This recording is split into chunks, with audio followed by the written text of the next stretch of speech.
Mara scoffed. The Whispering House, just an old creepy house. Her friends knew she didn't scare easily. Spend the night? Fine, but don't blame me when it's boring. The house loomed at the edge of town, a Victorian mansion with boarded-up windows like sightless eyes. Its paint peeled like scabs, and the front porch sagged, threatening to collapse. As the sun dipped below the horizon, casting long shadows, Mara's friends walked her to the porch. "See you in the morning," they called, their voices shaky despite their brave faces. Mara shook her head, already regretting her bravado. As they disappeared down the road, the house seemed to sigh, the wind whistling through a crack in a window pane. She shivered, pulling her jacket tighter. The dare suddenly felt real and very, very stupid. Night fell like a shroud, enveloping the house in an oppressive darkness. Mara explored the dusty rooms, her phone's flashlight cutting a feeble path through the gloom. Cobwebs clung to her hair, and she brushed them away, her skin prickling. Silence pressed in on her, broken only by the creaking of the house settling around her. Then she heard it. A whisper, faint and indistinct, seemed to come from the walls themselves. Mara.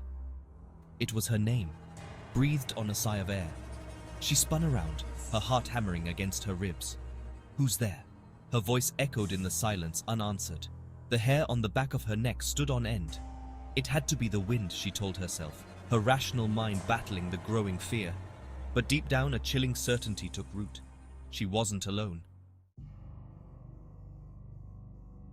The whispers started again, guiding her deeper into the house. "This way, Mara," they seemed to say, beckoning her down a hallway. They led her up a creaking staircase, each step groaning in protest. The air grew colder, the scent of mildew and decay stronger. She reached a landing, a stained glass window casting eerie, multicolored shadows on the opposite wall. "Come closer, Mara," the whispers urged, their tone laced with a strange urgency. Mara's hand trembled as she reached out to touch the cold glass of the window. The whispers grew louder, surrounding her, swirling around her like a vortex of sound. She felt a cold dread seep into her bones. This was wrong. This was all wrong. She had to get out. The whispers led her to a room at the end of the hallway. The door creaked open as if inviting her in. The room was bare except for a large ornate mirror hanging on the far wall.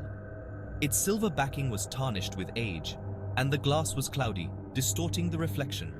As Mara stared into the mirror, shadowy figures began to form in its depths. They swirled and danced, their forms indistinct but menacing. A low chanting began, seeming to emanate from the figures themselves. It was a guttural, chilling sound that sent shivers down her spine. "Mara, join us. Become one with the whispers." Terror lent speed to her steps. Mara stumbled back, wanting nothing more than to escape the house and its whispers. But the chanting grew louder, and the figures in the mirror seemed to reach out, their shadowy fingers stretching toward her. She tripped, falling towards the mirror, her phone slipping from her grasp.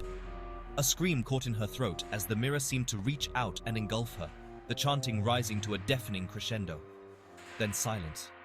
The room was empty except for the shattered remnants of the phone on the floor, its screen dark. The only sound was the soft sigh of the wind whistling through the broken window pane. The next morning, Mara's friends arrived, their faces etched with concern. They called her name, their voices echoing in the stillness. But there was no answer. They found her phone on the floor of the room with the mirror. The screen cracked. Trembling, they pressed play on the last recording. They heard Mara's terrified gasps, the chilling whispers, and then a final blood-curdling scream. And then something new. A faint whisper, almost inaudible, joined the recording. "Join us," it seemed to say, the voice chillingly familiar. Mara's voice. The friends stared at the phone in horror, their blood running cold.